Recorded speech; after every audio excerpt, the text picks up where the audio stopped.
Now here we go with the first video of class 5 from the first chapter, Jyotin's Sandals. When this chapter was taught, many children were not in the class, but gradually the number of children is increasing. So let me start with this chapter, Jyotin's Sandal. Now,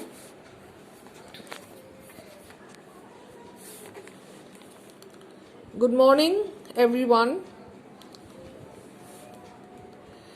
Now, are you a careful person? Do you handle your books with care or put them away in their proper place after reading them? Read this story to find out what happened to a boy who did not take care of his things.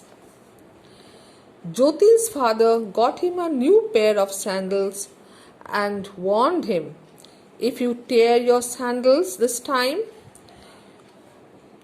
you shall wear them torn." Now children, there are some of the words are underlined.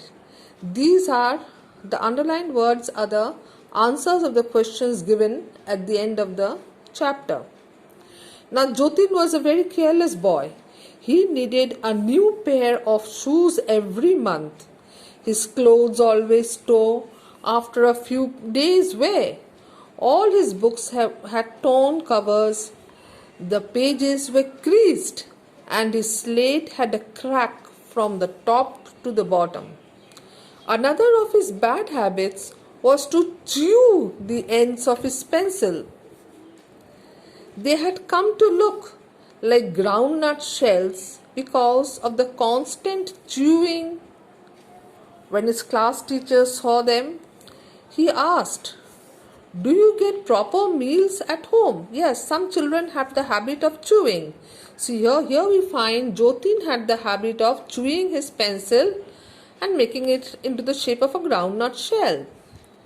Now Jyotin was very careful of his new sandals on the first day of his father's warning. He climbed down the stairs slowly. He crossed the raised door frame carefully so that he didn't stumble. But after a few days, he was his old self again. For some days he was good.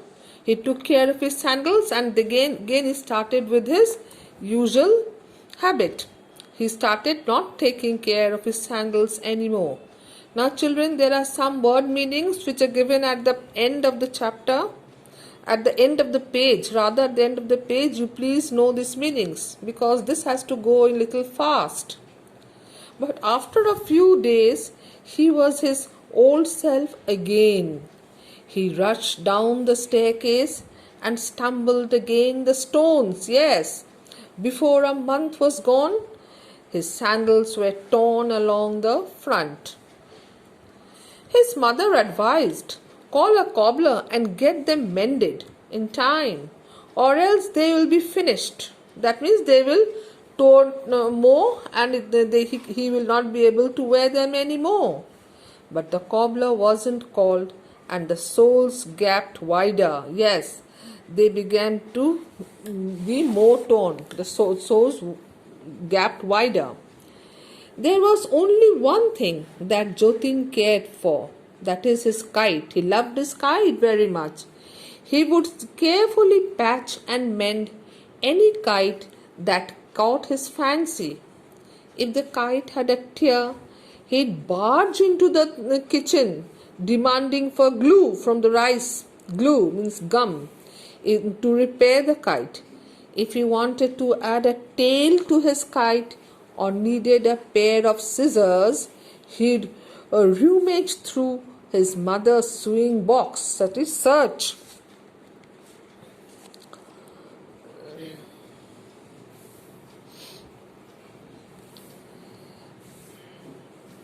When he was out flying kites, he would even forget about his meals. He was so fascinated in flying kite, you'd forget to eat also. One day Jatin was rather scared after returning home from school. He had torn his new clothes while climbing a tree. He had tried to push his feet into the sandals but found them beyond repair. He did not repair the sandals. His mother told him to go to the cobbler and repair them. But these thoughts vanished from his mind as he climbed down the stairs to go outside and fly his kite. So all thoughts were out of his mind at the thought of the kite. He jumped down 3 steps at a time. While climbing down, one sandal ripped open so wide that it seemed to grimace with all its teeth out. Yes, grimace means twist one's face in pain. So when it looked as if one is twisting his face with pain. So the tone of the slipper has been compared to a grimace. When he jumped over the last 3, something strange happened. Last 3 steps. The ground underneath his feet slid away and his torn sandals whisked him into the sky. Now, when the sandals dropped him to the ground, he rather fell down. Jatin saw that he had reached a strange place with cobblers sitting all around. See, when they saw Jatin, they came and took off his shoes and started brushing off the dust carefully. One morning, then, a kind of leader said to Jatin, a kind of leader among the cobblers said to Jatin, what did he say? I hear that you are very naughty. He has heard, the cobbler, one of the cobblers, he was like a leader, he said that he has already heard that Jatin was a naughty boy. Look at what you have done to your sandals. They are nearly dead. That means they will not be repaired anymore. They are finished up, they are dead. It will be useless. Having regained his nerve by them, Jatin asked, does a shoe have a life that you say it's nearly dead? Of course, the man replied. When you run with your shoes on, you think they aren't hurt. That's why they squeak. Yes, don't you think they are hurt? They too get hurt. That's why they make a squeaking noise. When you were rushing down the stairs, you sliced its sides. That's why you are here.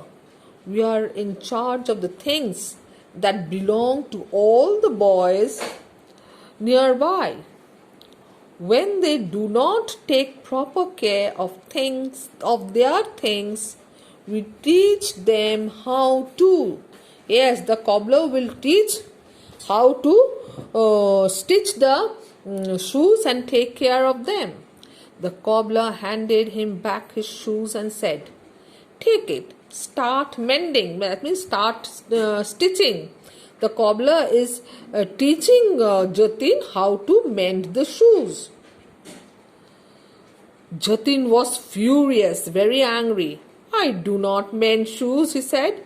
Cobblers do that, he cried. The cobbler smiled and said, it's not so easy to get away, my friend. Here, take the needle and the thread. Start stitching.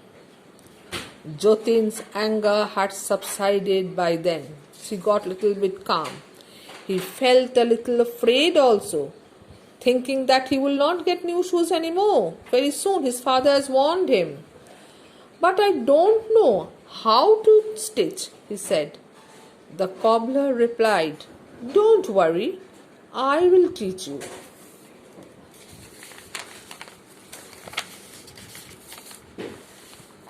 The cobbler was patient and Jatin slowly learned. He had never realized how much skill one needed to mend shoes. The needle pricked his fingers. Yes, it's not an easy task. The needle pricked his fingers. He got hurt on his fingers. His neck hurt from the bending over the shoes. Too long he was bending with his neck, and his neck was also getting hurt. Though he kept at it, after a day's struggle, he had completed only one sandal. He pleaded. Pleaded means begged. Can I do the other one tomorrow? What do you mean? The cobbler said. Unless you complete your work, you can't stop. Once you finish the other sandal, you will learn to walk properly so that you don't torture your shoes again. Yes, you'll take the pain of repairing it. Then only you will remember when you walk improperly and tear the shoes and torture the shoes. Then you must go to the tailor's to stitch your clothes.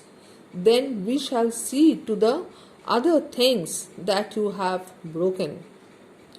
Tears rolled down Jotin's eyes as he started to repair the second shoe, second slipper, I think. Thank God, this one wasn't so badly torn.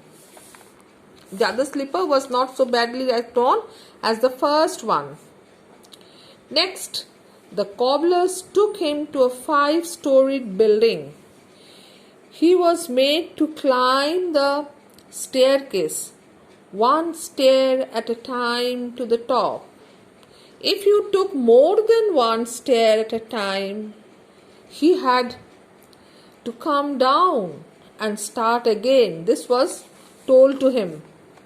That means he was being taught to walk slowly, not crossing steps and climbing up. Every step he has to climb. Oh, it was hard for Jotin.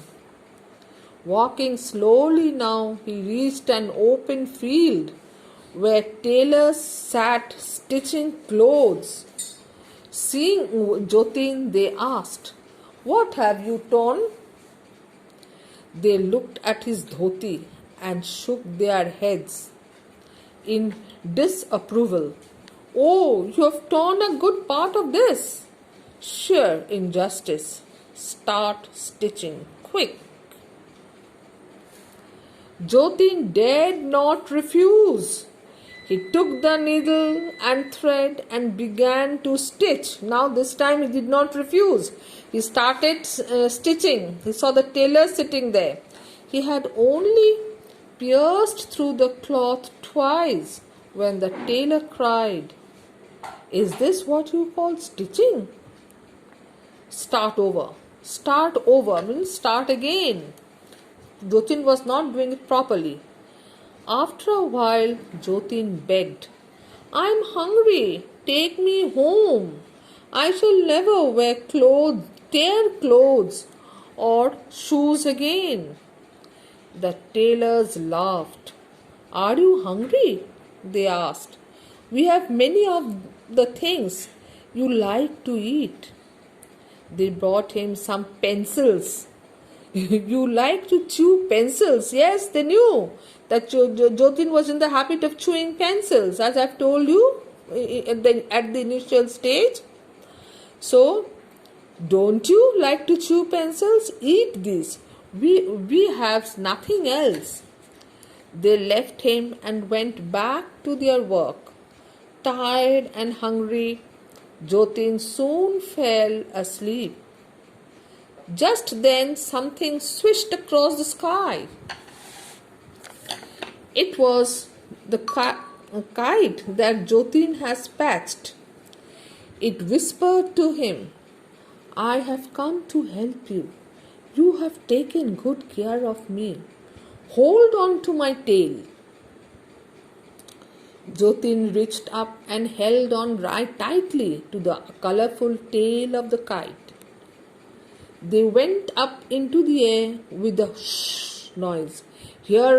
This is the noise when the kite goes up, shh noise it makes. Hearing the sound, the tailors came running, but they could not stop him. He was too high up. Then all of a sudden, Jotin and the kite began to fall out of the sky. Down, down. It seemed as if nothing could stop his fall. Just as he was about to hit the ground, Jotin woke up with a jolt, means with a jerk, shake. He found himself lying the bottom of the stairs with a terrible pain on his head. The kite was beside him. That means he fell down and he got hurt. Jotin was ill for a few days. After he recovered, his mother would say, "Ever since he fell down the staircase, my son has become very weak. He is no longer an energetic." That means he does not run about and tears his slippers. He doesn't rush or jump up and down the stairs any longer. How else can his shoes last for 4 months? But the truth was that Jotin had not forgotten the lesson he had learned from his visit to the land of cobblers and tailors. Now the chapter is complete, children. You must have read it before. I have sent you all the question answers.